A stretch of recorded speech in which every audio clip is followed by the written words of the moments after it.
यहाँ पर स्टार्ट करेंगे।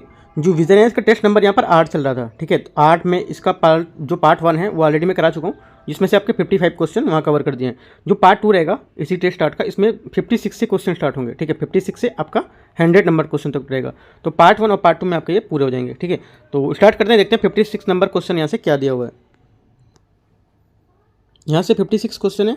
खाद्य श्रृंखलाओं के संदर्भ में निम्नलिखित कथनों पर विचार करना है। पहला स्टेटमेंट है, सभी खाद्य श्रृंखलाएं स्वपोषी से शुरू होती हैं और जलीय जो पारिस्थितिक तंत्र है उसमें जो अपरद होता है उसमें खाद्य श्रृंखला में ऊर्जा प्रवाह के लिए प्रमुख माध्यम होती हैं, क्योंकि इनमें जो चारण खाद्य श्रृंखला है उसमें पूरी तरह से क्या अनुपस्थित होती हैं, राइट। पहला स्टेटमेंट आपका यहाँ से ये बोल रहा है।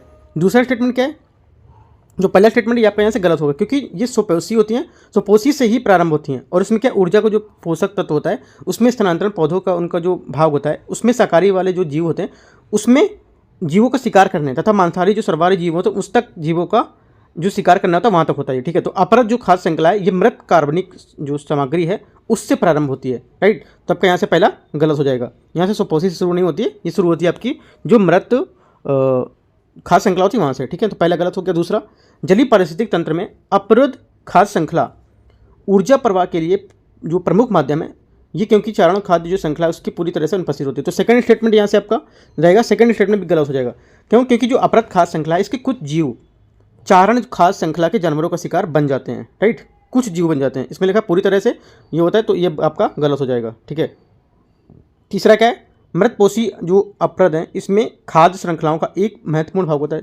तो तीसरा स्टेटमेंट ये आपका करेक्ट है, क्योंकि अपरद खाद्य श्रृंखला में जो अपघटक हैं उससे बनी होती हैं, जो कि मुख्यतः कवक और बैक्टीरिया के रूप में क्या विषमपोषी के जीव विषमपोषी जीव होती हैं उसमें होते हैं, ठीक है। ये मृत कार्बनिक सामग्री या अपरद के जो खंडन है उसके अपेक्षित ऊर्जा को पोषण प्राप्त करते हैं। तो तीसरा यहाँ से करेक्ट होगा। तो ओनली 3 करेक्ट होगा, तो सी यहाँ से इसका आंसर हो जाएगा।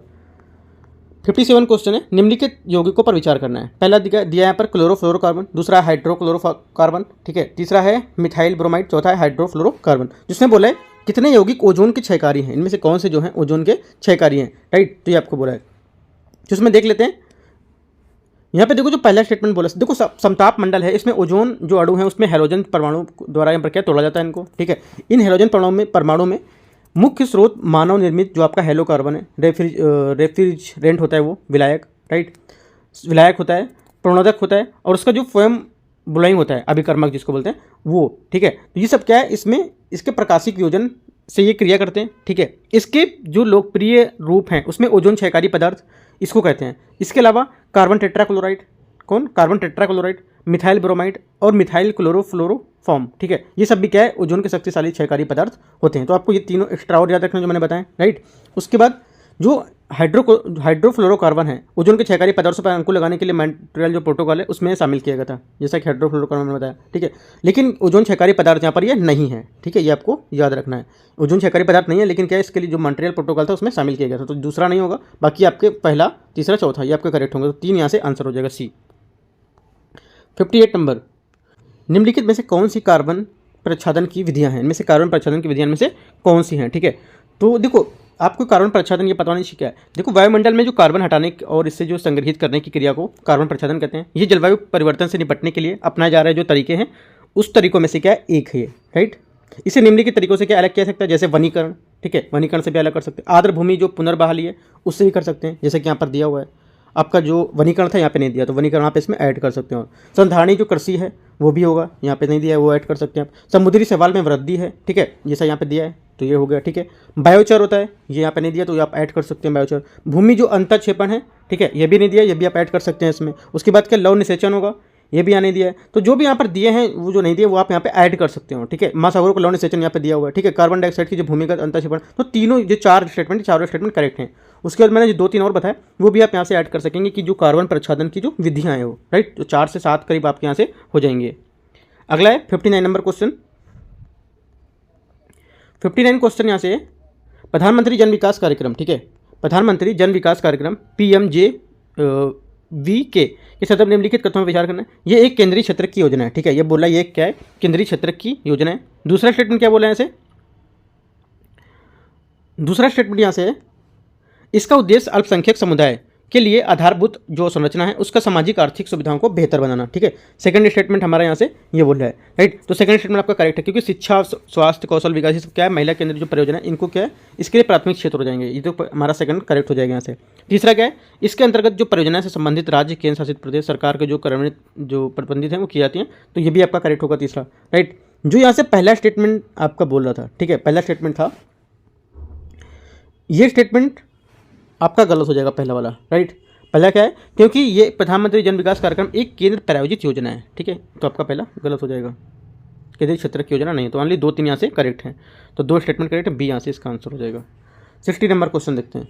केंद्रीय प्रदूषण बोर्ड नियंत्रण बोर्ड CPCB जिसको बोलते हैं, तो इसके बारे में यहाँ पर क्वेश्चन पूछा है, को देख लेते हैं। यहाँ पे जो CPCB है, ठीक है, केंद्रीय प्रदूषण नियंत्रण बोर्ड, भारत इसमें जो आपका होता है, भारत की जो वायु जल गुणवत्ता होता है उसके संबंधी जो प्रदूषण मुद्दे हैं वो यहाँ पे निगरानी करता है, ये आपको पता होना चाहिए, ठीक है। स्टेटमेंट क्या बोला है, ये पर्यावरण और वन जलवायु परिवर्तन मंत्रालय के अधीन एक सांविधिक निकाय है। सांविधिक निकाय और संवैधानिक निकाय मैंने आपको बताया था क्या होते हैं, ठीक है। तो 60 का आपका जो पहला स्टेटमेंट है यहाँ से ये करेक्ट हो जाएगा, राइट। ये सही बोल रहा है, सांविधिक निकाय, क्योंकि ये आपका सांविधिक निकाय इसलिए क्योंकि अधिनियम के द्वारा आया था। किस अधिनियम के द्वारा ये आया था, जल प्रदूषण निवारण अधिनियम 1974, ठीक है, उसके द्वारा आया था ये। तो पहला स्टेटमेंट यहाँ से आपका करेक्ट हो जाएगा। दूसरा क्या है, इस गठन का वायु प्रदूषण निवारण और नियंत्रण अधिनियम जो अधिनियम 1981, मैंने आपको जस्ट बताया 1981 नहीं होगा, ये आपका जो था 1974, ठीक है, तो उसकी में होगा, तो आपका ये सेकंड गलत हो जाएगा। जो वायु प्रदूषण निवारक नियंत्रण अधिनियम 1981 उसकी शक्तियाँ और कार्य कुछ इसमें इसके बाद में CPCB को सौंपा गया था, ठीक है, तो यहाँ पे ये नहीं होगा, तो ओनली 1 यहाँ से करेक्ट होगा। तो 60 का ए यहाँ से इसका आंसर हो जाएगा। 61 नंबर क्वेश्चन, निम्नलिखित कथनों पर विचार करना है। कथन दिया है यहाँ पर, ठीक है, कथन 1 और कथन 2 यहाँ पर आपको दिए हुए हैं। पहला बोला है डेट फॉर जो क्लाइमेट स्वैप एक तरह का समझौता है जिसमें कोई ऋणदाता एक विशेष पर्यावरणीय जो परियोजना है उसमें निवेश करने को कर्जदार और प्रतिबद्धता जो बदले हैं उसके में कर्जदार के लिए विदेशी ऋण में के हिस्से को छोड़ देता है या ऋण की जो अदायगी है उसमें राहत यहाँ पर प्रदान करता है, ठीक है। तो काफ़ी बड़ा स्टेटमेंट है, आपको अच्छे से रीड करना है, राइट। दूसरा स्टेटमेंट क्या बोला है, ऐसे समझौतों के कारण कई विकासशील राष्ट्र बढ़ते ऋण का बोझ, जलवायु परिवर्तन और जो प्रकृति है इसकी क्षति, ठीक है, इसकी क्षति जैसे जो मुद्दे हैं उसको सामना कर रहे हैं। और उपयुक्त कथनों में से कौन सा कथन यहाँ पर सही है, आपसे ये पूछा है, ठीक है। देखो जो पहला स्टेटमेंट यहाँ से आपका बोला है ये स्टेटमेंट आपका करेक्ट है, पहला स्टेटमेंट आपका यहाँ से करेक्ट हो जाएगा। जो दूसरा स्टेटमेंट है ये यहाँ से स्टेटमेंट आपका सेकंड वाला ये गलत होगा, राइट। ये गलत क्यों होगा, क्योंकि इसके देखो किसी देश में अपने जो व्यय है, व्यय ऋण है उसको सेवा में स्वीकृत या सार्वजनिक निवेश में बदलने की प्रतिबद्धता व्यक्त करने के लिए इस प्रकार के जो जलवायु निक्षेप है, निवेश है उसमें समर्थन करते हैं, राइट। क्या होगा, उसमें समर्थन करते हैं, राइट। यहाँ पे इसमें ऐसा कुछ नहीं दिया हुआ था, तो ये आपका सेकंड गलत हो जाएगा। यहाँ से ओनली 1 करेक्ट है, तो आपका यहाँ पे आंसर आएगा 61 का सी, ओनली 1 करेक्ट है यहाँ से। अगला देखते हैं 61, 62। 1-2 पेपर में देखो जो पेपर होता है उसमें 1-2 क्वेश्चन, 3 क्वेश्चन ऐसे होते हैं जो किसी को नहीं आते होते, न ज़रा डिफिनेशन दिया होता है उसका कि क्वेश्चन को किसी को समझ नहीं आता क्या बोल रहे हैं, तो वो सब क्वेश्चन देखो एक क्वेश्चन के लिए आपको पूरे पेपर इस एग्जाम में आप दे रहे हैं, एक क्वेश्चन बड़ा देखा है तो आप उसी पे उलझिए मत कि आप उसी क्वेश्चन को लेकर उलझे हैं। आपको 2-3 क्वेश्चन तो पेपर ऐसे ही फंसाता है कि आप उलझे रहो उसमें, ठीक है, आपको उलझना नहीं हो वहाँ पे। जैसे कि क्वेश्चन मैंने आपको पहले दिखाया, आ रहा है तो ठीक है, नहीं आ रहा तो उसको आपको छोड़ना है, दूसरा क्वेश्चन देखना है, बाद में टाइम मिलता है तो देखना है उसको, ठीक है। तो 62 नंबर क्वेश्चन है, हाल ही में सुर्खियों में रहा इनोवेटिव जो finance facility for climate in Asia and Pacific, ठीक है, IFCAF, ये पहल किसकी पहल है, ठीक है, जो पहले भी शुरुआत की गई है, ये हाल ही में जो पहल थी ये किसके लिए पहल थी, ठीक है। तो ये आपकी जो ADB मतलब एशियाई जो विकास बैंक था, एशियन डेवलपमेंट जो बैंक है, इसके इनोवेटिव फाइनेंस जो फैसिलिटी फॉर जो क्लाइमेट इन एशिया है इसके लिए यहाँ पर ये नामक जो पहल ये शुरुआत की गई थी, ठीक है। तो ये यहाँ से इसका करेक्ट आंसर होगा 62। 63 क्वेश्चन है, राष्ट्रीय हरित जो अधिकरण है NGT के बारे में क्वेश्चन दिया हुआ है। NGT का ऑलरेडी UPSC क्वेश्चन पूछ चुका है और UPPC से भी क्वेश्चन यहाँ से पूछ चुका है, ठीक है। फिर देख लेते हैं इसको। हरित क्रांति अधिकरण, ये हरित क्रांति का जो मैंने आप न्यूज़ टुडे है, न्यूज़ टुडे 21 दिसंबर का, वहाँ पे मैंने कराया हुआ है हरित क्रांति का, हरित गृह अधिकरण था NGT, वहाँ पे क्वेश्चन इसका भी दिया हुआ था। तो वहाँ पे देखो जो न्यूज़ टुडे है वहाँ पे भी जो मैं न्यूज़ डिस्कस करा देता हूँ, डेली का डेली न्यूज़ रहता है, ठीक है, डेली का डेली न्यूज़ रहता है, उसमें आप 15 से 18 मिनट में कम से कम 7 से 8 क्वेश्चन आपके डेली के करंट के कवर हो जाते हैं, ठीक है। तो भी आप एक बार 17-18 मिनट में देख सकते हैं कि क्या क्या क्वेश्चन यहाँ बन सकते हैं, ठीक है।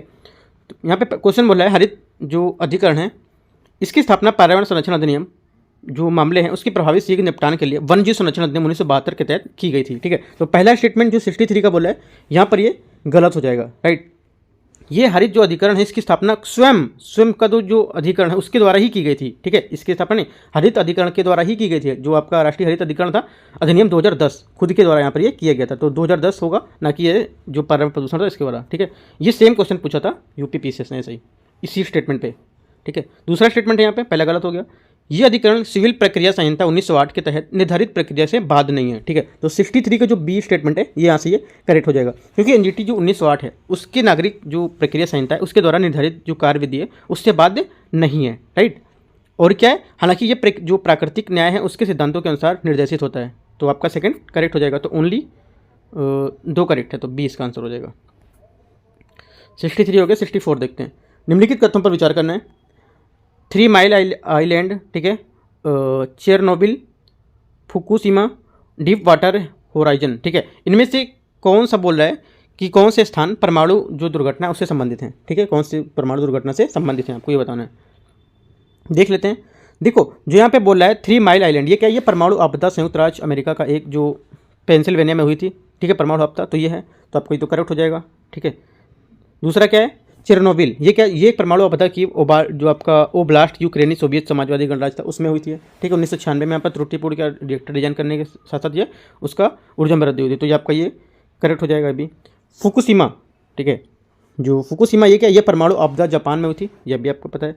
जो आपको डीप वाटर वाला है, डीप वाटर जो होराइजन है, होराइजन, ये तेल रिसाव था। इसे मैक्सिको की खाड़ी में तेल रिसाव भी कहा जाता है। तेल रिसाव के कारण वो था, ये आपका जो परमाणु दुर्घटना के कारण ये नहीं है चौथा वाला। तो 3 है, तो सिर्फ 3 स्टेटमेंट आपके यहाँ से करेक्ट हैं, केवल 3 स्टेटमेंट।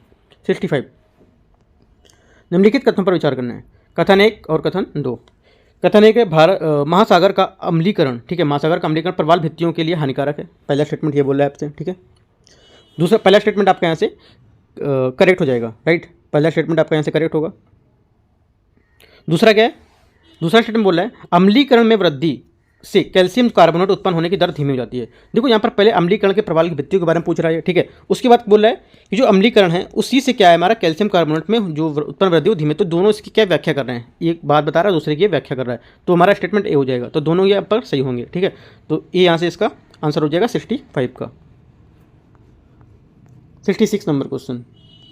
महिला सम्मान बचत प्रमाण पत्र के संदर्भ में निम्नलिखित कथनों पर विचार करना है। पहला, कोई भी महिला स्वयं के लिए या किसी अवयस्क लड़की की ओर से महिला सम्मान खाता खोल सकती है। ठीक है, पहला स्टेटमेंट आपका 66 का ये हुआ। राइट, और पहला स्टेटमेंट आपका यहाँ से करेक्ट होगा। दूसरा है इसमें न्यूनतम निवेश राशि 5,000 रुपये और अधिकतम निवेश राशि 10 लाख रुपए है। ठीक है, तो सेकंड स्टेटमेंट आपका गलत है। इसमें न्यूनतम जो खाते के न्यूनतम होगा 1,000 रुपये, एक मुश्त जमा राशि होगी। ठीक है, तथा इसमें कई खातों में 100 रुपये के गुणकों की जमा राशि की जो है उसमें सभी खातों की कुल जमा राशि जो होती है खातों की 2 लाख रुपये से अधिक नहीं हो सकती है। यहाँ पे क्या है 10 लाख रुपये, तो गलत हो जाएगा। इस योजना में मिलने वाले ब्याज पर टैक्स से छूट मिलती है। ठीक है, जो तीसरा स्टेटमेंट है ये गलत है। सरकार ने MSSCG के लिए जो यहाँ पर कुछ लाभ का था उल्लेख यहाँ पर नहीं किया ऐसा कुछ कि छूट मिलेगी नहीं मिलेगी, तो ये भी गलत हो जाएगा। चौथा क्या है, खाता धारक खाता खोलने की तिथि से पहले वर्ष के बाद शेष राशि 40% यहाँ पर निकाल सकता है। ठीक है, तो जो चौथा स्टेटमेंट यहाँ पर है, फोर्थ स्टेटमेंट आपका यहाँ से करेक्ट होगा। चौथा करेक्ट होगा। 2 गलत हैं यहाँ पे, 2 3 गलत हैं, तो आपके सिर्फ 2 स्टेटमेंट आपके करेक्ट हैं, सही पूछा है।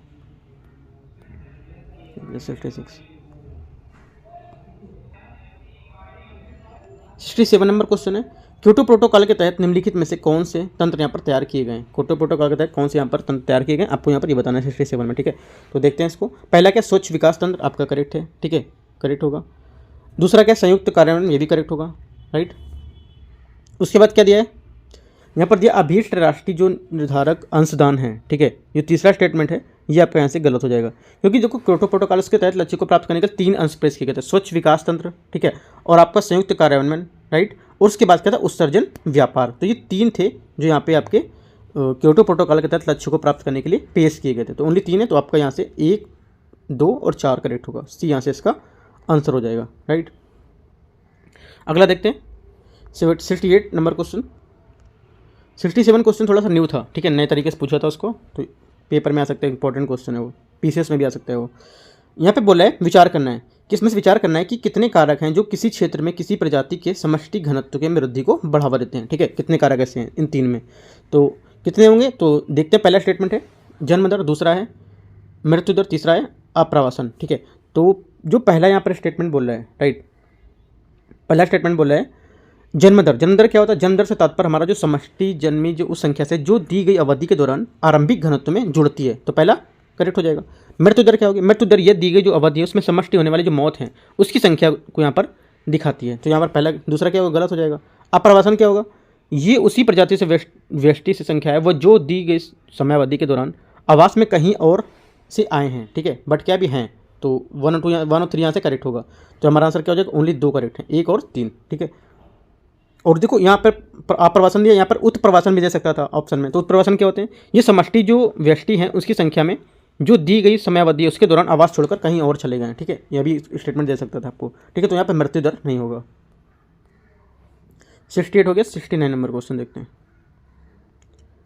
69 क्वेश्चन है संधारणी विकास लक्ष्य, ठीक है। संधारणी जो विकास लक्ष्य है उसके बारे में क्वेश्चन यहाँ पर दे रखा है।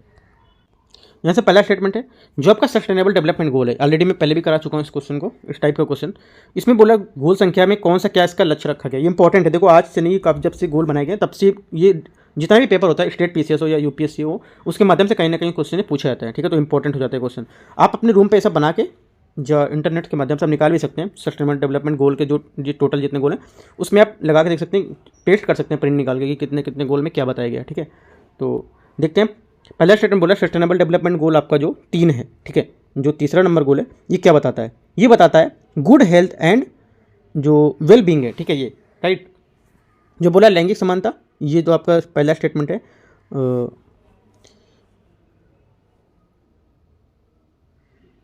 तो यहाँ पहला स्टेटमेंट गलत हो जाएगा इसका, ये लैंगिक समानता को बोला है, लैंगिक समानता इसका मतलब नहीं होगा यहाँ, ठीक है। तो मैंने आपको क्या बताया, ये जो आपका रहेगा ये किसको निरूपित करता है? ये आपका निरूपित करेगा जो गुड हेल्थ एंड जो वेल बींग है इसको निरूपित करता है, ना कि लैंगिक समानता को। ये गलत हो जाएगा। दूसरा क्या है? सस्टेनेबल डेवलपमेंट 9 जो है 9वां नंबर क्या बताता है? 9वां नंबर बताता है आपको जो इंडस्ट्री है, ठीक है, इंडस्ट्री इनोवेशन में जो इंटर पार्टनर होते हैं उसके जो काम करने वाले होते हैं वहाँ पे इसको बताता है ये, ना कि आपका ऊर्जा तक पहुँच तक, ये भी नहीं बताता है।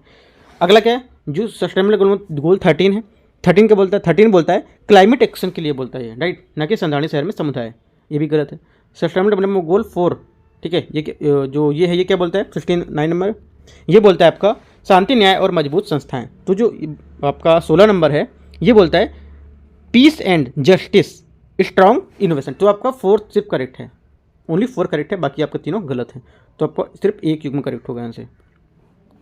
70 नंबर क्वेश्चन जैव विविधता के विरासत स्थल के संदर्भ में निम्नलिखित कथनों पर विचार करना है। पहला, जैव विविधता अधिनियम 2002 के तहत केंद्र सरकार स्थानीय निकाय के परामर्श से जैव विविधता महत्व के क्षेत्रों को जैव विविधता जो विरासत है उसके रूप में यहाँ पर अधिकारी राजपत्र अधिसूचित यहाँ पर कर सकती है, ठीक है। तो स्टेटमेंट थोड़ा सा बड़ा है जो आपको अच्छे से रीड करना है, ठीक है। पहला स्टेटमेंट आपका यहाँ से ये रहा और पहला गलत है क्योंकि जैव विविधता अधिनियम जो 2002 है, राइट, इसके तहत राज्य सरकार स्थानीय निकायों के परामर्श से जैव विविधता के महत्व को जैव क्षेत्र विविधता विरासत स्थल के अधिकारी रूप में अधिसूचित कर सकती है, ना कि केंद्र सरकार यहाँ बोला है, ठीक है, गलत हो जाएगा। कर्नाटक के बेंगलुरु स्थित जो नल्लूर इमली ग्रोव के जो भारत हैं उसके पहले जो विविधता विरासत स्थल है इसके रूप में यहाँ पर नामित किया गया था।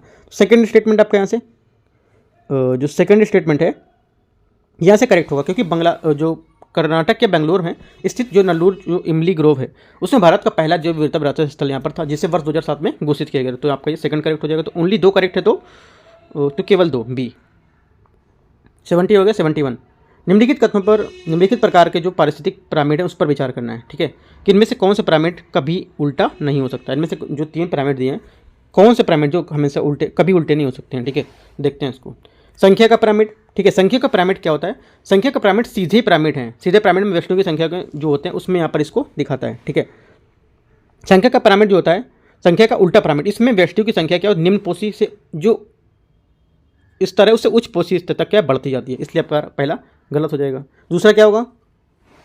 जैव भार का पिरामिड, ठीक है, तो जैव भार का पिरामिड का सीधा पिरामिड ये भूमि पर पाए जाने वाले पारिस्थितिक तंत्र हैं उसको ज़्यादातर जैव भार का पिरामिड बोलते हैं, ठीक है। इनमें से प्राथमिक उत्पाद जैसे कि बड़े होते हैं और शीर्ष में छोटे पोषी स्तर तक होते हैं। जैव भार का पिरामिड क्या होता है? सीधा होता है, ठीक है। तो आपका क्या हो जाएगा? दूसरा स्टेटमेंट आपका गलत हो जाएगा। तीसरा क्या बोल रहे हैं? तीसरा स्टेटमेंट यहाँ से बोल रहे हैं आपका ऊर्जा का पिरामिड, ठीक है। ऊर्जा का पिरामिड ये क्या है? ऊर्जा का पिरामिड एक ऐसा आरेखीय संरचना है जो प्राकृतिक पर्यावरण के किसी निश्चित भाग या खास श्रृंखला के स्वयं पोषी स्तर के माध्यम से ऊर्जा के प्रवाह को निरूपित करता है। ठीक है, ऊर्जा का पिरामिड प्रत्येक पोषी स्तर पर ऊर्जा की जो मात्रा है उसके प्रत्येक स्तर पर ऊर्जा की जो होने वाली क्षति है उसके दूसरे पोषी स्तर पर क्या स्थानांतरित रूप को दिखाता है, ये निरूपित करता है। राइट, जैसे जैसे कोई व्यष्टि पिरामिड के निम्न पोषी स्तर पर शीर्ष पोषी स्तर तक जाता है तो ऊर्जा का पिरामिड में क्या है, कमी होती जाती है। इस प्रकार ऊर्जा का पिरामिड सदैव सीधा रहता है। ठीक है, हमेशा क्या सीधा रहता है। तो आपका ओनली 3 ए यहाँ से आंसर हो जाएगा। 72 निम्नलिखित पोषक चक्र जो चक्र है उसके बारे में विचार करना है। नाइट्रोजन चक्र, सल्फर चक्र, कार्बन चक्र, आपका फास्फोरस चक्र। तो इसके बारे में विचार करना है कि इनमें से कौन से कितने गैसीय पोषक चक्र हैं। ठीक है, गैसीय पोषक चक्र में से कितने हैं तो आपको ये बताना है। देखो जो आपको बोला है इसमें नाइट्रोजन चक्र जैसे कि है। ठीक है, नाइट्रोजन चक्र आपका वायुमंडल में मौलिक रूप से मौजूद होता है। ठीक है, इस प्रकार में क्या है, इसमें उपयोग सजीव और जीव दोनों के यहाँ पर सजीव जो हैं जीवों द्वारा नहीं किया जा सकता है। इसमें नाइट्रोजन के मौलिक रूप से कुछ बैक्टीरिया का हाइड्रोजन, कार्बन, ऑक्सीजन इसके जैसे जो तत्व होते हैं वो यहाँ पर संयुक्त अवस्था में परिवर्तित इसको किया जाता है। ठीक है, तो आपका हो जाएगा नाइट्रोजन का आपका ये हो गया। ठीक है, उसके बाद आपका सल्फर बोल रहा है। राइट, सल्फर चक्र क्या, सल्फर चक्र सभी जीवित पदार्थों में कुछ अमीनो एसिड के घटक के रूप में क्या है यहाँ पर पाया जाता है। ठीक है, ये आपको पता होना चाहिए। 72 मतलब सल्फर का। ठीक है, उसके बाद कार्बन चक्र क्या है, कार्बन चक्र कार्बोहाइड्रेट के रूप में प्रकाश संश्लेषण की प्रक्रिया के माध्यम से कार्बन डाइऑक्साइड की अवस्था में सजीव जगत में प्रवेश करता है। ठीक है, अगला क्या है, फास्फोरस चक्र बचा आपका। ठीक है, फास्फोरस चक्र क्या होगा, यह आपका होता है फास्फोरस चक्र बोलते हैं या फास्फोरस जैविक झिल्लियाँ। ये न्यूक्लिक एसिड होते हैं। ठीक है, उसमें अम्ल या कोश की जो ऊर्जा है उसका स्थानांतरण प्रणाली का एक प्रमुख घटक होता है। ठीक है, अनेक प्रणाली को एक अपना कवच या अस्थियाँ जो होती हैं उसमें दांत या आदि बनाने की इसकी आवश्यकता होती है। ठीक है, तो यहाँ पर ओनली 2 करेक्ट होंगे। 72 में कौन से होंगे, ओनली यहाँ पर 2 करेक्ट होंगे। एक तो आपका हो जाएगा सल्फर चक्र और एक आपका हो जाएगा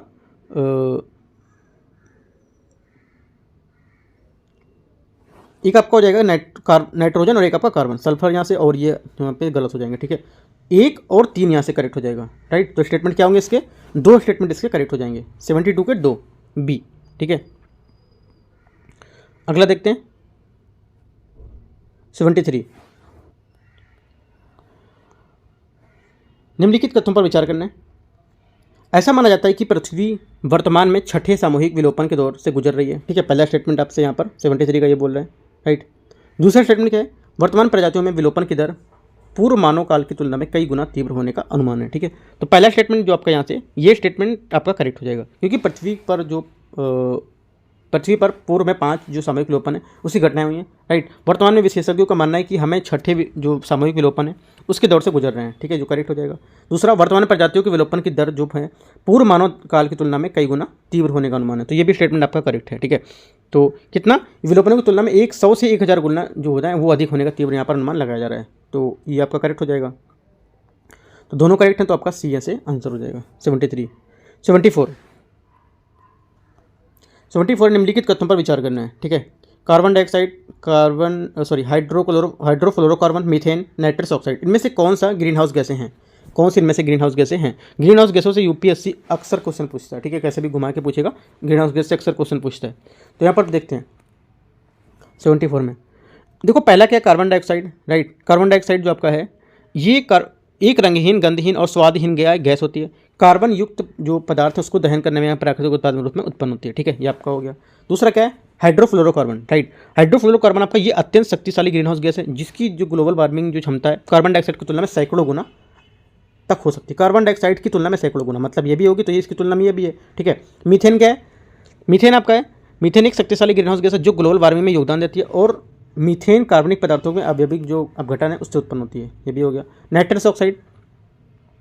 नाइट्रस ऑक्साइड इसके जो अणु सिंक हैं उसमें अभिगत किए जाने की रासायनिक जो अभिक्रिया है उसके माध्यम से नष्ट होने से जो पूर्व औसतन होता है उसमें 121 वर्षों तक वायुमंडल में क्या बने रहता है। तो ये भी आपका हो जाएगा। तो चारों क्या है, ये ग्रीन हाउस गैसें हैं। तो आपका हो जाएगा ए, 1 2 3 4, तो ए यहाँ से इसका आंसर हो जाएगा।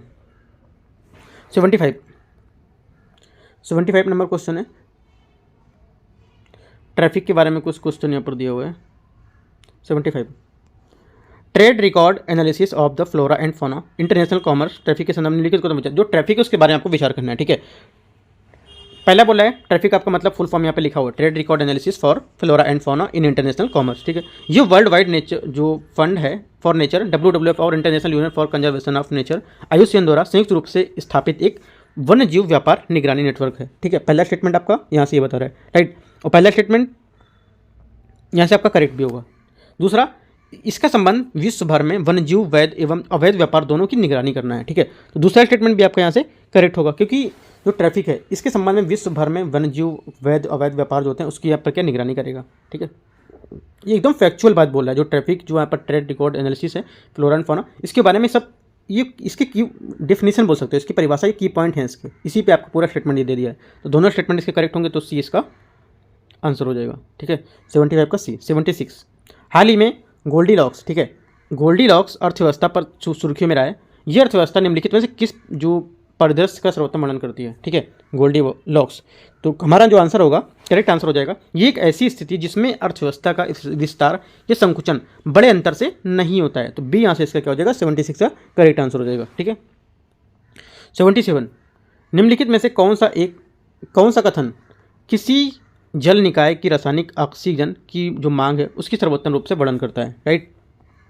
कौन सा करता है, तो ये करेगा आपका जब ऑक्सीकरण, ठीक है, ये ऑक्सीकरण के माध्यम से कार्बनिक और अकार्बनिक पदार्थों में अपघटन हेतु जो आवश्यक ऑक्सीजन की मात्रा होती है वो। ठीक है, तो 77 है इसका यहाँ से बी आंसर हो जाएगा, राइट। क्योंकि जो ऑक्सीजन रासायनिक जो ऑक्सीजन मांग है जिसको बोलते हैं केमिकल ऑक्सीजन डिमांड, ठीक है, COD, ऑक्सीजन की वह मात्रा जो ऑक्सीकरण के माध्यम से कार्बनिक और अकार्बनिक पदार्थों में अपघटन हेतु आवश्यक होती है। ठीक है, तो इस वजह से हमारा बी करेक्ट होगा। 77 हो गया। 78 नंबर देखते हैं, वन्यजीव अभ्यारण्य के संदर्भ में निम्नलिखित कथन पर विचार करना है। यह ऐसा संरक्षित क्षेत्र होता है जहां दुर्लभ और लुप्तप्राय प्रजातियों को प्रतिबंधित हैं उसमें स्थानों पर मानव नियंत्रित वातावरण और प्रजनन करने हेतु प्रोत्साहित यहाँ पर किया जाता है। ठीक है, तो 78 का यहाँ पर जो पहला स्टेटमेंट है करेक्ट होगा, सही बता रहा है। दूसरा, इन अभ्यारण्यों में मानवीय गतिविधियों जैसे कि लघु वन उत्पाद, एकत्रण लकड़ी संग्रहण, ठीक है, और निजी जो स्वामित्व अधिकार प्राप्त करने की अनुमति यहाँ पर होती है। ठीक है, तो सेकंड स्टेटमेंट भी आपका करेक्ट है, राइट, क्योंकि यहाँ पे जो मानवीय गतिविधियाँ जैसे कि लघु वन उत्पाद, एकत्र जो लकड़ी है उसका संग्रहण, ठीक है, तो ये सब क्या यहाँ पर अनुमति होती है। इसके उदाहरण जैसे कि पेरियार केरला है, ठीक है, उदाहरण भी पूछ सकते हैं इसके क्या क्या उदाहरण है। तो केरल आपको पता होना चाहिए, पेरियार, ठीक है, रानीपुर पता होना चाहिए उत्तर प्रदेश का, राइट, चिल्का झील आपका उड़ीसा और सरिस्का आपका राजस्थान। तो ये इसके एग्जाम्पल हो जाएंगे, एग्जाम्पल नहीं पूछ सकते हैं आपसे। ठीक है, तो दोनों स्टेटमेंट यहाँ से क्या हो जाएंगे आपके करेक्ट हो जाएंगे, सी इसका आंसर हो जाएगा। 79, जैव विविधता का प्रकार और जैव विविधता की माप। ठीक है, अल्फा विविधता क्या होती है, ठीक है, आपसे ये पूछा है। 79 नंबर, देखो किसी प्रजाति की विविधता के मापन जो होती हैं उसकी जो समानता, उसकी समृद्धता या उससे अनुमान लगाना शामिल होता है। इसमें अल्फा विविधता के रूप में भी इसे जानते हैं। ये आपका अल्फा जो विविधता उसके डेफिनेशन ये बोल सकते हैं। ठीक है, ये प्रजातियों की समृद्धि और जैव विविधता के मापने का एक समान तरीका है। इसके अंतर्गत किसी जो दिए गए क्षेत्र के में किसी प्रजाति की जो व्यष्टि है उसमें वंश या संख्या की गणना यहाँ पर इसके माध्यम से की जाती है। ठीक है, तो पहला स्टेटमेंट जो आपका है ये आपका सही है, सही से मैंने सही बता रहा है ये, राइट। दूसरा, बीटा विविधता क्या होता है, बीटा विविधता होता है आपका जो बीटा विविधता है ये जो पारितंत्र इसके स्तर में दो पारिस्थितिक तंत्रों की तुलना में किसी दिए गए क्षेत्र में समय साथ साथ परिवर्तन का पता लगाना और जैव विविधता को मापना। पारिस्थितिक तंत्र के भीतर एक जो पारिस्थितिक तंत्र है उसके बीच में जैव विविधता हो रहा है जो परिवर्तन है उसको वर्णित करता है बीटा जो विविधता है। ठीक है, बीटा विविधता कहलाती है। यहाँ पे बोला संपूर्ण क्षेत्र में भीतर कुल जैव विविधता, ये नहीं होगा। ठीक है, ये क्या बताता है, मैंने आपको बताया जो पारिस्थितिक तंत्र के भीतर अन्य पारिस्थितिक तंत्र है उसके बीच जो हो रहे परिवर्तन है उसको यहाँ पर बीटा विविधता कहते हैं। गामा विविधता क्या होती है, ये पारिस्थितिक तंत्रों के जो बीच प्रजाति की संख्या में परिवर्तन। ठीक है, यह बोल सकते हैं आप। दूसरी ओर गामा विविधता जो है संपूर्ण क्षेत्र में भीतर कुल जैव विविधता का अनुमान लगाना, ये आपका होता है, राइट। तो आपका ये भी गलत हो जाएगा। तो यहाँ पे क्या हो जाएंगे आपका तीसरा और दूसरा तीसरा गलत है, ओनली वन करेक्ट है यहाँ से। ठीक है, पहला करेक्ट है तो आपका 79 का सिर्फ एक होगा यहाँ से, राइट। अगला 80 नंबर क्वेश्चन है, रेडियोधर्मी प्रदूषण। ठीक है, रेडियोधर्मी प्रदूषण के संदर्भ निम्नलिखित कथनों पर विचार करना है। रेडियोधर्मी अपशिष्ट गैसीय, तरल तथा ठोस स्वरूप में हो सकते हैं तथा इनकी जो रेडियोधर्मिता है इसके स्तर में विभिन्नताएं हो सकती हैं। ठीक है, तो पहला स्टेटमेंट आपका सही है क्योंकि रेडियोधर्मी अपशिष्ट गैसीय, तरल या ठोस स्वरूप में हो सकते हैं, राइट, तथा इनकी जो रेडियोधर्मिता होती है इसके स्तर में विभिन्नताएं हो सकती हैं, तो पहला करेक्ट हो जाएगा। दूसरा, रेडियोधर्मी अपशिष्ट कुछ घंटों से लेकर करोड़ों वर्षों तक क्या रेडियोधर्मी यहाँ पर बने रह सकते हैं, राइट, ये भी स्टेटमेंट आपका करेक्ट है क्योंकि ये क्या है, इनकी उच्च स्तरीय जो अपशिष्ट हैं, ठीक है, उच्च स्तरीय और निम्न जो मध्यवर्ती अपशिष्ट हैं या इनकी जो छूट प्राप्त अपशिष्ट हैं, ये क्या है, इसके कुछ घंटे से महीनों या सैकड़ों जो साल हैं यहाँ पर ये बने रह सकते हैं, ठीक है, ये करोड़ों वर्षों तक बने रह सकते हैं। तो ये भी स्टेटमेंट आपका करेक्ट हो जाएगा। तो यहाँ से आंसर क्या हो जाएगा, 80 का सी। सही पूछ रहा है तो दोनों सही है यहाँ से। 81 नंबर क्वेश्चन,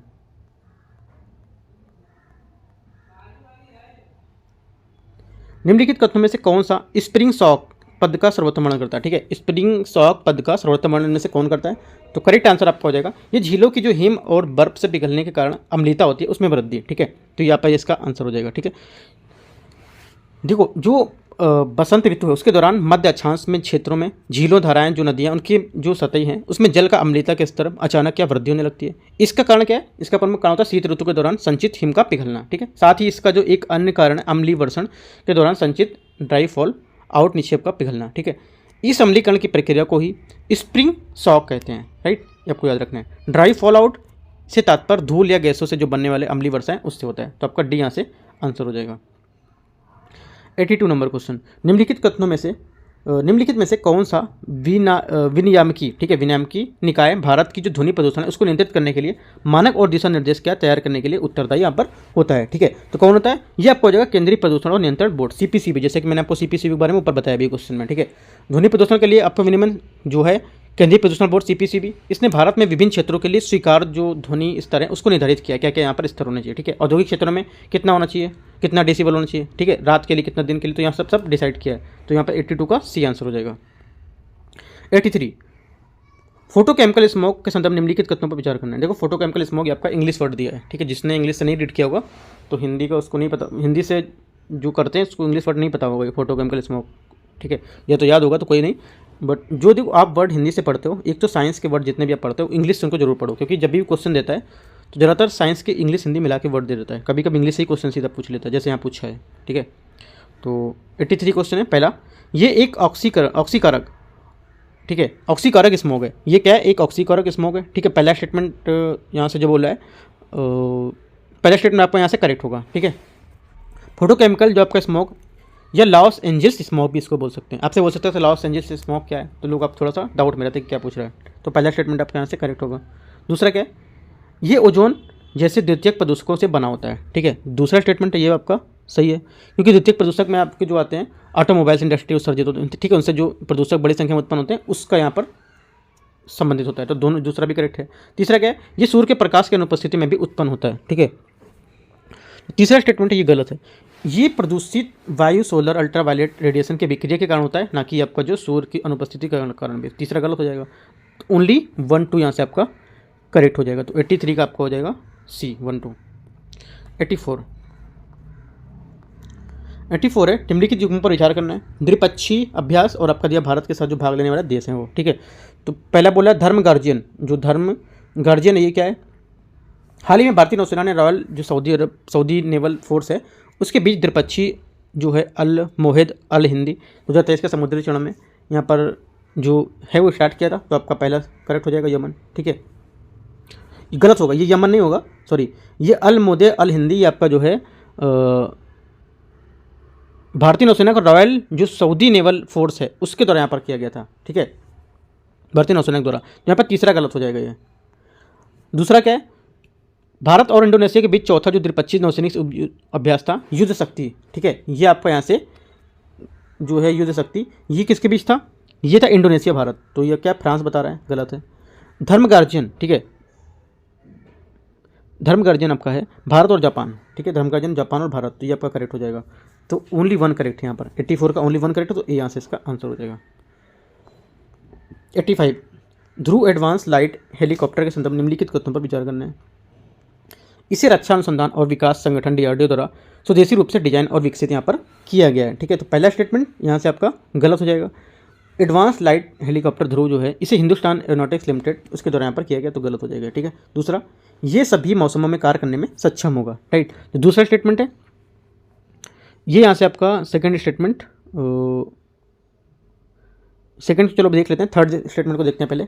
ये नागरिक और सैन्य दोनों भूमिकाओं के लिए क्या प्रमाणित होता है, जो नागरिक और सैन्य होते हैं दोनों भूमिकाओं के लिए क्या प्रमाणित होता है, तो तीसरा स्टेटमेंट आपका यहाँ से करेक्ट होगा, ठीक है, पहला गलत था, तीसरा करेक्ट है। तो जो दूसरा स्टेटमेंट बोल रहा है ये सभी मौसम के लिए कार्य करने में सक्षम हो जाएगा, राइट। तो यहाँ से आपका ये करेक्ट है, ये भी करेक्ट है। ये सभी मौसमों में कार्य करने के लिए सक्षम होगा, ठीक है। जैसे कि उत्तर आपका उच्च स्तर में जो विश्वसनीयता है उसमें सुरक्षित रहने के लिए सक्षम जैसी विशेषताएं, उसमें मौसमी जो परिस्थितियाँ उसमें काम करने में सक्षम रहेगा, ठीक है। इसमें ट्विन शक्ति इंजन यहाँ पर संचालित रहेगा, राइट। तो आपका दोनों ये करेक्ट हैं, तो ओनली 2 स्टेटमेंट करेक्ट है। बी आपका यहाँ से आंसर हो जाएगा 85 का, राइट। 86 नंबर, संधारणी विकास के संदर्भ में निम्नलिखित में से माल्थस जनसंख्या वृद्धि के सिद्धांत में निम्नलिखित में से कथनों पर विचार करना है, ठीक है। माल्थस के जनसंख्या वृद्धि के सिद्धांत को लेकर पहला स्टेटमेंट है, इसमें कहा गया था कि यद्यपि मनुष्य की जनसंख्या गुणोत्तर श्रेणी जीपी में बढ़ती है, किंतु भरण पोषण संसाधनों के उत्पादन में वृद्धि के समानांतर श्रेणी में होती है, ठीक है। तो पहला स्टेटमेंट आपका यहाँ पर जो बोला है एकदम सही बता रहा है, राइट, क्योंकि जो इनमें बताया गया था कि मनुष्य की जो जनसंख्या है गुणोत्तर श्रेणी में बढ़ती है और किंतु जो भरण पोषण संसाधनों में क्या है समांतर श्रेणी में होती है, तो ये आपका करेक्ट हो जाएगा, राइट। सेकंड है कि सिद्धांत पहली बार 1972 में क्लब ऑफ रोम द्वारा लिमिट्स टू ग्रोथ रिपोर्ट में प्रस्तावित यहाँ पर किया गया था। तो सेकंड स्टेटमेंट आपका यहाँ से गलत हो जाएगा। ये माल्थस का सिद्धांत 19वीं शताब्दी में विकसित हुआ था, ठीक है, ना कि जो आपका ये 20वीं शताब्दी है, ठीक है, 19वीं शताब्दी में हुआ था, तो आपका ये गलत हो जाएगा। जो ये है 1972 में प्रकाशित की गई थी, ठीक है। जो लिमिट्स टू ग्रोथ नामक पुस्तक क्लब ऑफ रोम है कमीशन 1972 में प्रकाशित की गई थी, राइट। ये जो पुस्तक थी ये, ठीक है। तो आपका जो पूछा है इसमें वो सेकंड का ये पूछा है कि इसमें पहली बार लाया गया था, नहीं, तो 19वीं शताब्दी में आया गया था, ना कि 20वीं शताब्दी है, ठीक है। तो ये गलत हो जाएगा, ओनली 1 करेक्ट होगा, 1 86 का 1। 87 नंबर क्वेश्चन देखते हैं। 87 है, निम्नलिखित में से कौन से रेडियोधर्मी अपशिष्ट प्रबंधन सिद्धांत में शामिल हैं जिनका भारत में पालन किया जाता है, ठीक है। कौन पालन, जिसमें भारत में पालन किया जाता है, तो पहला स्टेटमेंट है मानव स्वास्थ्य और पर्यावरण की सुरक्षा, ठीक है, ये आपका करेक्ट होगा। इसका पहला से देखो, आपको भारत में जो रेडियोधर्मी जो अपशिष्ट हैं उसके प्रबंधन के लिए पालन किए जा रहे सिद्धांत कुछ हैं, जिसमें से पहला सिद्धांत आपका ये है, ठीक है। दूसरा सिद्धांत क्या है, ये दूसरा सिद्धांत आपका है भावी जो पीढ़ी है उनके लिए चिंता, ठीक है, उनके लिए क्या चिंता कि जो रेडियो एक्टिव अपशिष्ट है उनके प्रबंधन को लिए ऐसा किया जाना चाहिए जिसमें आने वाली जो पीढ़ी है उसमें ज़्यादा बोझ न पड़े, करेक्ट हो जाएगा। कानूनी फ्रेमवर्क की स्थापना, ठीक है, जो कानूनी फ्रेमवर्क की स्थापना है उसमें रेडियोधर्मी जो अपशिष्ट हैं उसके प्रबंधन के लिए एक उचित कानूनी फ्रेमवर्क के तहत यहाँ पर की जानी चाहिए, ये भी करेक्ट है। चौथा है अपशिष्ट न्यूनीकरण और प्रबंधन की जो परस्पर निर्भरता है उसकी सुविधा के लिए यहाँ पर केंद्रों की सुरक्षा, ठीक है। तो चौथा स्टेटमेंट भी आपका करेक्ट, क्योंकि जो रेडियोधर्मी अपशिष्ट हैं इसमें न्यूनतम व्यवहारिक स्तर पर ही उत्पन्न होना यहाँ पर चाहिए, ठीक है, जिससे क्या रेडियोधर्मी जो अपशिष्ट हैं उसके उत्पादन और प्रबंधन के तहत सभी चरणों में परस्पर निर्भरता को ध्यान रखा जाना चाहिए। तो चारों बातें इसकी करेक्ट हो जाएंगी, तो आपका यहाँ से डी इसका आंसर हो जाएगा, क्योंकि पूछे कौन सा सही है तो सभी सही चारों, ठीक है। 87 हो गया। 88 नंबर, निम्नलिखित वृक्षों पर क्या है विचार करना है, बांस, शहतूत और आपका आबनूस। तो इनमें से कितने वृक्ष पर्णपाती वन है, ठीक है। पर्णपाती वन ये आपका देखो क्लास 6-7 का एनसीईआरटी पढ़ेंगे, वहाँ पे आपको कुछ मिल जाएंगे, ठीक है, 6, 7, 8 में मिलेंगे, तो वहाँ पे पढ़ सकते हैं आप। तो कौन से होंगे इसको देख लेते हैं। इसमें देखो पहला यहाँ पर बोल रहा है जो उष्णकटिबंधीय वर्षा वन है वो कौन से होते हैं, आपको पहले पता होना चाहिए। यहाँ पे क्या पूछ रहा है, यहाँ पे पूछ रहा है आपको वृक्ष पर्णपाती की बात नहीं करते हैं, पहले उष्णकटिबंधीय वर्षा वन देख लेते हैं क्या है। जो उष्णकटिबंधीय वर्षा वन होते हैं जो उच्च तापमान और प्रचुर जो वर्षा है उसमें समृद्ध उष्णकटिबंधीय वर्षा वन के लिए सहायक होते हैं, ठीक है। दूसरा, भूमध्य रेखीय जो वनस्पति हैं उसमें सदाबहार वन वृक्ष पाए जाते हैं। भूमध्य रेखीय वनस्पतियों में सदाबहार जो वृक्ष पाए जाते हैं जैसे कि महोगनी, आबनूस, ठीक है, डाइवुड, ये सब उसमें पाए जाते हैं, राइट। अगला, तो देखो उष्णकटिबंधीय वर्षा वनों के लिए जो होते हैं इसमें शुष्क वन के हिसाब से देखेंगे आप, तो इसमें क्या आएंगे नाम, इसके जो नाम होते हैं सागौन, ठीक है, नीम, बांस आपका आया, ठीक है, नीम, सागौन, बांस ये भी हो सकता है, शहतूत, ठीक है, सौल, खैर, चंदन, ये सब इसमें शामिल होते हैं, ना कि अबनूस, ठीक है। अबनूस आपका जो रहेगा मैंने आपको बताया था, अबनूस, महोगनी, डाइवुड ये आपके उष्णकटिबंधीय वर्षा जो क्षेत्र है उसमें आ जाएंगे, ठीक है, भूमध्य रेखीय वनस्पतियों में, वो आपको याद रखना है। तो ओनली 1, 2 करेक्ट है इसका, तो 88 का 2 स्टेटमेंट यहाँ से आंसर हो जाएगा। 89 नंबर, पारिस्थितिकी संरक्षण के संदर्भ में निम्नलिखित कथनों पर विचार करना है, ठीक है। देवगुड़ी, ठीक है, देवगुड़ी और आपका देवर हाटी, ये कौन किस टाइप के जो पर्यावरण संरक्षण है इसको संदर्भ करता है, ठीक है। तो करेक्ट आंसर आपका हो जाएगा ये पवित्र उपवन है, राइट। क्या है, पवित्र उपवन है, क्योंकि महाराष्ट्र में लगभग 4000 ऐसे उपवन हैं जो वन्यजीव क्षेत्रों में फैले हुए हैं, और भीमाशंकर वन्यजीव जो अभयारण्य है उसमें पुणे और जो ठाणे जिले उसमें उत्तरी पश्चिमी घाट में स्थित हैं, ठीक है। ये लगभग 14 यहाँ पे 14 जो पवित्र वन है वो यहाँ पर इसमें दिखाया गया, जिसमें से एक शिव मंदिर के आसपास जो बड़ा उपवन है वो भी यहाँ पर इसमें शामिल किया गया है, जो 12 ज्योतिर्लिंग है उसमें से एक माना जाता है, ठीक है, तो याद रखना है। तुम्हारा आंसर क्या हो जाएगा यहाँ से इसका 89 का आंसर हो जाएगा ए। ठीक है, पवित्र उपवन है ये। यहाँ से 90 नंबर क्वेश्चन है, निम्नलिखित जैव विविधता संरक्षण स्थलों पर विचार करना है। ठीक है, पहला बोला उपवन, पवित्र उपवन, दूसरा बोला वनस्पति उद्यान, तीसरा प्राणी उद्यान, चौथा वन्यजीव सफारी पार्क। ठीक है, तो इसमें से बोला कितने जो है बा स्थान जो संरक्षण है उसकी दृष्टिकोण से उदाहरण इसका है। ठीक है, तो इसको देखते हैं जो 90 नंबर क्वेश्चन है इसको। ठीक है, यहाँ पे देखो पहला स्टेटमेंट आपका यहाँ से बोल रहा है पवित्र उपवन, राइट। इसमें जो आपका स्वस्थानीय जो होते हैं, स्वस्थानीय संरक्षण जो होते हैं वो कौन कौन से होते हैं आपको पहले बताना चाहिए। ठीक है, जो स्वस्थानीय संरक्षण इसके अंतर्गत पौधा, ठीक है, पशु जो प्रजाति हैं, वो जैव जो संसाधन है, इसके जो संरक्षण के उनके प्राकृतिक पर्यावास हैं उसमें यहाँ पर किया जाता है इनका, राइट। मतलब पर्यावरण जो प्रवास होते हैं उसमें इनको प्रजाति शामिल की जाती है, राइट। भारत में जो पारिस्थितिक रूप में अनूठे जो जैव विविधता है उसकी दृष्टि से समृद्ध क्षेत्र की कानूनी रूप से निम्नलिखित को संरक्षित किया था, जैसे कि बायोस्फीयर रिजर्व, राइट। उसके बाद क्या है आपका राष्ट्रीय उद्यान आ जाएगा। ठीक है, उसके बाद क्या रहेगा उसमें जो वन जो अभ्यारण्य है वो आरक्षित वन है वो, ठीक है, वो संरक्षित वन है वो, ये सब इसमें क्या है आपके शामिल हो जाएंगे, राइट। उसके बाद जो बाह्य स्थान है इसमें क्या होगा, बाह्य इस पद्धति में पादपों जैसे जंतु हैं उसमें उनके जो प्राकृतिक आवास है उससे अलग एक विशेष स्थान की उनकी अच्छी देखभाल की जाती है और इसे सावधानीपूर्वक संरक्षित किया जाता है, जैसे कि प्राणी उद्यान, वनस्पति उद्यान। ठीक है, प्राणी उद्यान यहाँ पर दिया है आपका, वनस्पति उद्यान यहाँ पर आपका दिया है, राइट। उसके बाद क्या हो जाएगा वन्य जीव सफारी पार्क, इसी उद्देश्य को पूरा करता है। ठीक है, वन्य सफारी पार्क। और जो आपका हो जाएगा जो पवित्र उपवन है ये यहाँ पर ये नहीं शामिल होगा। ठीक है, तो आपका ये ओनली यहाँ पे 1, 2, 3 इसके आंसर हो जाएंगे। ठीक है, जो आपका पवित्र उपवन हट जाएगा, वनस्पति उद्यान, प्राणी उद्यान और आपका सफारी पार्क जो पार्क है ये, तो 2, 3, 4 इससे करेक्ट है, तो 3 स्टेटमेंट इसके यहाँ से करेक्ट हो जाएंगे, राइट। आपको यहाँ से पता हो जाएगा कि जो बाह्य स्थानीय संरक्षण है वो क्या होते हैं और जो स्वस्थानीय संरक्षण है वो क्या होते हैं। ठीक है, तो ये से आपको यहाँ से क्लियर हो गया। अगला देखते हैं 91 नंबर। 91 है निम्नलिखित कथनों में से कौन सा भारत में मृदा प्रदूषकों के प्रमुख स्रोत हैं, मृदा प्रदूषक उनके प्रमुख स्रोत में से कौन से हैं। ठीक है, तो इसको देख लेते हैं। पहला यहाँ पर बोला है कृषिगत अपशिष्ट, जो कृषिगत अपशिष्ट होते हैं, ठोस अपशिष्ट होते हैं वो। ठीक है, दूसरा क्या होता है कृषि अपशिष्ट। ठीक है, कृषि अपशिष्ट या नगर पालिका के ठोस अपशिष्ट होते हैं वो, राइट। और क्या होते हैं जहरीले जो औद्योगिक अपशिष्ट होते हैं वो यहाँ पर है, राइट। जैव चिकित्सीय जो अपशिष्ट होते हैं वो यहाँ पर है, इलेक्ट्रॉनिक अपशिष्ट होते हैं वो। ठीक है, तो ये सब क्या है, इसमें जितने भी हैं ये सब आपके जो मृदा प्रदूषक हैं उसके प्रमुख स्रोत होते हैं, राइट। तो हमारा क्या हो जाएगा यहाँ से 91 का हमारा डी यहाँ से आंसर हो जाएगा। ठीक है, 92 हाल ही में सुर्खियों में रहे जो गम अरेबिक है जिसका उपयोग फिजी ड्रिंक्स और कैंडी उद्योग में यहाँ पर प्राप्त होता है। ठीक है, तो ये किससे संबंधित है या यहाँ पर क्या है ये। ठीक है, तो करेक्ट आंसर आपका हो जाएगा ये बबूल के वृक्ष से ये अभी क्या है गम जो अरेबिक है इसका फिजी ड्रिंक्स के रूप में इसका प्रयोग किया जाता प्राप्त होता है। तो आपका सी यहाँ से इसका 92 का आंसर हो जाएगा, क्योंकि हाल ही में क्या सूडान में आंतरिक जो संघर्ष है उसके शुरू हो जाने से अंतर्राष्ट्रीय उपभोक्ता जो आपके वस्तु निर्माता हैं उसके बीच गम अरेबिक की आपूर्ति बढ़ाने के लिए होड़ मच गई थी यहाँ। ठीक है, तो गम अरेबिक क्या एक प्राकृतिक गोंद होता है जिसे बबूल के वृक्ष की जो प्रजाति हैं उसे सख्त होकर जो रस होता है वो प्राप्त किया सकता है, मतलब बना सकता है। ठीक है, ये 2 प्रजातियाँ होती हैं इसकी, कौन कौन सी, एक होती है सेनेगलिया, दूसरा होता है आपका वाचिलिया। ठीक है, ये सूडान के अधिकांश हिस्से में 80% जो भाग होता है वहाँ पर ये होते हैं, राइट। ये आपको याद होना चाहिए। अगला देखते हैं, तो 92 का आपका यहाँ से सी हो जाएगा। 93 निम्नलिखित में से कौन सी जनजाति Nagarjuna Sagar Shri slam tiger reserve के बागों में संरक्षण में कार्य में शामिल है। ठीक है, तो करेक्ट आंसर आपका कौन सा हो जाएगा चेंचू। ठीक है, चेंचू इसका करेक्ट आंसर हो जाएगा, राइट। चेंचू क्या है आंध्र प्रदेश की चेंचू जनजाति होती है। ये जनजाति नागार्जुन सागर जो सैलम टाइगर रिजर्व मैंने बताया उसमें संरक्षण का कार्य करती है। जो चेंचू जनजाति है पारिस्थितिक संतुलन को हानि पहुंचाए बिना लंबे समय तक क्या बाघों की जो जंगली पशु हैं उसके साथ रहकर अपना पर्याप्त होता है वो यहाँ पर व्यवस्था करती है। ठीक है, तो सी इसका आंसर हो जाएगा।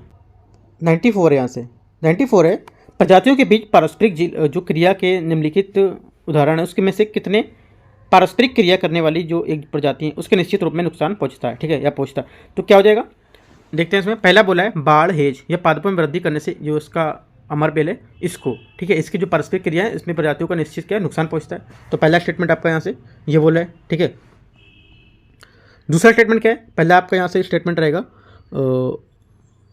पहला स्टेटमेंट यहाँ से आपका करेक्ट है, राइट। दूसरा क्या होगा, दूसरा है अंतःपरजीवी। ठीक है, दूसरा आपका यहाँ पर रहेगा इसी में जो निकट सहचर में रहने वाली पक्षी बगुला और चारण पशु को। ठीक है, जो सेकंड स्टेटमेंट बोला है ये यहाँ से इसका गलत स्टेटमेंट होगा, राइट, क्योंकि पक्षी, बगुला और चारण पशु निकट सहचर में रहते हैं और ये सब जो सहभोजिता है इसका एक उत्कृष्ट उदाहरण होते हैं, ठीक है। तो ये आपका ये गलत हो जाएगा, ये करेक्ट है। तीसरा, क्लाउन मछली और समुद्री एनिमोन के बीच जो पारस्परिक क्रिया है ये, ठीक है। जो आपके एनिमोन और क्लाउन मछली इसके बीच जो सहजीवी संबंध होता है, ठीक है।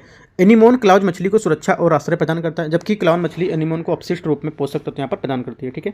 तो ये भी गलत हो जाएगा। ये क्या है, ये बोला कि निश्चित रूप में नुकसान पहुंचाता है, तो आपका ये सिर्फ पहला होगा। तो 94 का यहाँ से सिर्फ आपका ए नंबर ऑप्शन हो जाएगा, ओनली 1 करेक्ट है, ठीक है, ओनली 1 ए। 94, 95 नंबर 95 है, सिक्किम के एकीकरण के संदर्भ में निम्नलिखित कथनों पर विचार करना है। सिक्किम के एकीकरण, उसके बारे में आपको विचार करना है। पहला स्टेटमेंट आपसे यहाँ से बोला है, पहला स्टेटमेंट है, भारत का हिस्सा बनने से पहले सिक्किम पर नामग्याल राजवंश का शासन था, ठीक है। पहला स्टेटमेंट आपका यहाँ से ये बताया, राइट, पहला आपका करेक्ट है, क्योंकि जो फुटसोंग नामग्याल सिक्किम में पहले चोंग्याल सम्राट थे, करेक्ट है। दूसरा क्या है,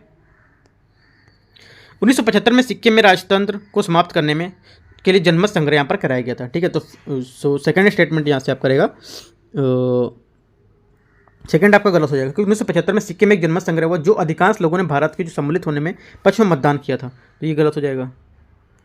तीसरा क्या है, सिक्किम को एक राज्य के रूप में मान्यता देने के लिए संसद में 36वां संविधान संशोधन यहाँ पर क्या पारित किया गया था, यह दिन में हुआ था। तो तीसरा स्टेटमेंट आपका यहाँ से करेक्ट हो जाएगा, ठीक है। 36वां संविधान संशोधन अधिनियम यहाँ पर पारित किया गया, तो ये सही है। तो ओनली 1 और 3 यहाँ से करेक्ट हैं, ठीक है। तो 1 और 3 करेक्ट है, तो आंसर आपका हो जाएगा यहाँ से 2 स्टेटमेंट, ठीक है। 95 का बी। 96, पारिस्थितिक तंत्र में उत्पादकता के संदर्भ में निम्नलिखित कथनों पर विचार करना है। पहला, एक पारिस्थितिक तंत्र की सकल प्राथमिक जो उत्पादकता है उसकी प्रकाश संश्लेषण के दौरान कार्बनिक तत्व की उत्पादकता दर होती है, ठीक है। तो 96 का जो पहला यहाँ पे स्टेटमेंट बोला है ये आपका करेक्ट होगा। दूसरा, द्वितीयक उत्पादकता जो शाक बच्छी हैं या अपघटा के इनकी खपत के लिए उपलब्ध बायोमास होती है। तो सेकंड स्टेटमेंट आपका जो है ये यहाँ से सेकंड गलत होगा, राइट। तो सेकंड गलत होगा, ओनली 1 यहाँ से करेक्ट है, तो ए इसका आंसर होगा 96 का। 97, निम्नलिखित जीवों पर विचार करना है। एसरिकिया कोलाई, ठीक है। दूसरा है एंट्रोकोकस, ठीक है, फिकालिस, एंट्रोकोकस फिकालिस। तीसरा है साल्मोनेला टाइफी। तो इनमें से बोल रहे हैं कौन सी जीव दूषित जल में पाए जाते हैं, इनमें से कौन से जीव जो हैं जो दूषित जल में पाए जाते हैं, राइट। तो इसमें करेक्ट आंसर आपका हो जाएगा एसरिकिया कोलाई, ठीक है। जल प्रदूषक कई प्रकार के होते हैं, जैसे कि इनमें शामिल जैविक रासायनिक जो तापीय हैं वो शामिल होते हैं, ठीक है। इसमें जैविक प्रदूषकों में आपका एसरिकिया कोलाई, ठीक है। इंट्रोकोकस जो आपका फिकालिस है ये भी रहता है, जिसका पूर्व नाम आपका स्ट्रेप्टोकोकस था, ठीक है। साल्मोनेला टाइफी ये भी है। तो ये सब क्या है, ये रोगजनक यहाँ पे इसमें इसके लिए शामिल होते हैं, तो ए इसका करेक्ट आंसर हो जाएगा, ठीक है। मानव जो रोगजनक है इसमें बैक्टीरिया के लिए अन्य जो सूक्ष्मजीव शामिल हैं, इसमें जैसे घरेलू सीवेज पशु जो पक्षी हैं उनके मलमूत्र में जल में प्रवेश कर जाते हैं, ठीक है। इसमें क्या मानव मल है उसमें इससे बैक्टीरिया के द्वारा यहाँ पर कारण बन जाता है रोगों का, ठीक है। तो ये करेक्ट आंसर हो यहाँ पर हो जाएगा इसका। 98, एजेंडा 21 क्या है। एजेंडा 21 के संबंध निम्नलिखित कथनों पर विचार करना है कि इनमें से कौन सा सही नहीं है एजेंडा 21 के बारे में, ठीक है। तो एजेंडा 21 के बारे में इसमें जो आपका स्टेटमेंट जो सही नहीं है, सॉरी कौन सा सही पूछा है, एजेंडा 21 के संदर्भ निम्नलिखित में से कौन सा सही है पूछा है, ठीक है, कौन सा सही है। तो यहाँ पर इसका जो सही स्टेटमेंट होगा, ये 21वीं सदी में संधारणी प्राप्त करने हेतु की जाने वाली जो कार्रवाई है उसमें एक सेट के लिए 1992 में तैयार किया गया जो एक फ्रेमवर्क है वो होगा, ठीक है। तो यहाँ से सी आपका आंसर हो जाएगा, राइट। जो किसी सदी में जो संधारणी सुनिश्चित करने के लिए तैयार किया गया था इसका एक फ्रेमवर्क है, राइट। एजेंडा 21 जो सतत विकास जो है उसके लिए एक प्रतिबद्धता है जिस पर विश्व के जो कई राष्ट्र हैं उसने यहाँ पर सहमति भी व्यक्त की थी, ठीक है। सी इसका आंसर हो जाएगा 98। 99 नंबर, सुनवाई के संदर्भ में या सुनवाई में को से स्वयं अलग करना से संबंधित नियमों के संदर्भ निम्नलिखित कथनों पर विचार करना है, ठीक है। इसको ये न्यायाधीशों के हितों के टकराव के कारण किसी आपराधिक कार्य में अनुपस्थित रहने वाली जो संबंधित कार्रवाई है उससे संबंधित है, ठीक है। पहला स्टेटमेंट आपका यहाँ से बोला है और पहला स्टेटमेंट आपका यहाँ से करेक्ट होगा। दूसरा, न्यायाधीश संरक्षण अधिनियम 1985 में न्यायाधीशों द्वारा स्वयं को सुनवाई से अलग करने की व्यवस्था के बारे में यहाँ पर प्रावधान किया गया है, ये आपका गलत हो जाएगा। सुनवाई को स्वयं अलग करने की प्रक्रिया क्या है, ये क्या होती है, देखो जो आपकी हाल सुप्रीम कोर्ट है उसके कई निर्णय इस मुद्दे से निपटा गया है, लेकिन भारत में सुनवाई उस स्वयं को इससे अलग करने के लिए प्रशासित करने के लिए कोई यहाँ पर नियम या कानून यहाँ पर नहीं है। तो ओनली 1 करेक्ट है, तो आपका आंसर ए हो जाएगा, 99 का ए, ठीक है।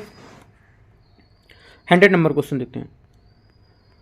100 नंबर क्वेश्चन है, बायोस्फीयर रिजर्व के बारे में क्वेश्चन है। निम्नलिखित कथनों पर विचार करना है। प्रत्येक बायोस्फीयर रिजर्व को पारंपरिक रूप से 5 परस्पर अंतर संबंधित क्षेत्रों में संगठित किया जाता है। ठीक है, पहला स्टेटमेंट आपका यहाँ से ये बोल रहे हैं, राइट। पहला स्टेटमेंट आपका यहाँ से गलत होगा, क्योंकि संयुक्त राष्ट्र जो शैक्षिक विज्ञान सांस्कृतिक जो संगठन है यूनेस्को, उसमें man and biosphere reserve programme जो 1986 है, इसके तहत अलग जो देश हैं उसमें बायोस्फीयर रिजर्व को स्थापित किए हैं। इन बायोस्फीयर रिजर्व के अंतर्गत राष्ट्रीय नेटवर्क भी हैं। ठीक है, प्रत्येक बायोस्फीयर रिजर्व में 3 क्षेत्रों में विभाजित किया गया है, राइट। तो पहला आपका क्या हो जाएगा, यहाँ से गलत हो जाएगा, 5 नहीं होंगे। अगला क्या है, ट्रांजिशन जोन में मानवीय हस्तक्षेप को पूर्ण रूप से प्रतिबंधित होता है। ठीक है, दूसरा भी गलत है। क्या होगा, जो ट्रांजिशन जो आपका ट्रांजिशन जोन होता है, इसमें जहां मानव की कोई गतिविधि कार्य करने के लिए स्वतंत्र होता है, यहाँ पे कोई स्वतंत्र होता है, तो इसलिए वजह से आंसर क्या है, प्रतिबंधित होता है, जो गलत हो जाएगा। बायोस्फीयर रिजर्व वैज्ञानिक अनुसंधान और शिक्षा को क्या बढ़ावा देने में सहायक होता है। तीसरा स्टेटमेंट आपका करेक्ट होगा, क्योंकि बायोस्फीयर रिजर्व वैज्ञानिक अनुसंधान और शिक्षा को बढ़ावा देने के लिए सहायक होते हैं। तो ओनली 3 यहाँ से करेक्ट है, 2 गलत होंगे। ठीक है, तो आपका स्टेटमेंट यहाँ से हो जाएगा 100 का 100 में ओनली 3 करेक्ट है। ठीक है, तो पहला दूसरा गलत था, तो ओनली 3 करेक्ट थे यहाँ, तो सी इसका आंसर हो जाएगा। ठीक है, तो इस टाइप से देखो, जो पेपर था जो आपका यहाँ से 100 क्वेश्चन पूरे होते हैं, राइट। टेस्ट नंबर 8 के, फिर जल्दी स्टार्ट करेंगे टेस्ट नंबर 9 को, right. Test number 9, test number 10, ठीक है, उसको भी देखते हैं। ठीक है, कोई डाउट है तो आप नीचे कमेंट में पूछ सकते हैं। बाकी जो आपका डेली का करंट अफेयर्स में न्यूज़ टुडे बता रहा हूँ, उसमें भी कुछ करंट के क्वेश्चन में दिखा देता हूँ किस टाइप से क्वेश्चन आगे पूछता है पेपर में। ठीक है, तो वो भी आप यहाँ पर देख लीजिएगा। 10 से 12 मिनट 15 मिनट तक न्यूज़ में डिस्कस कर दूंगा, राइट। और टेलीग्राम चैनल से भी आप जुड़ सकते हैं, तो नीचे मैं लिंक यहाँ पे इसका पेस्ट कर दूंगा। ठीक है, तो all the best, thank you.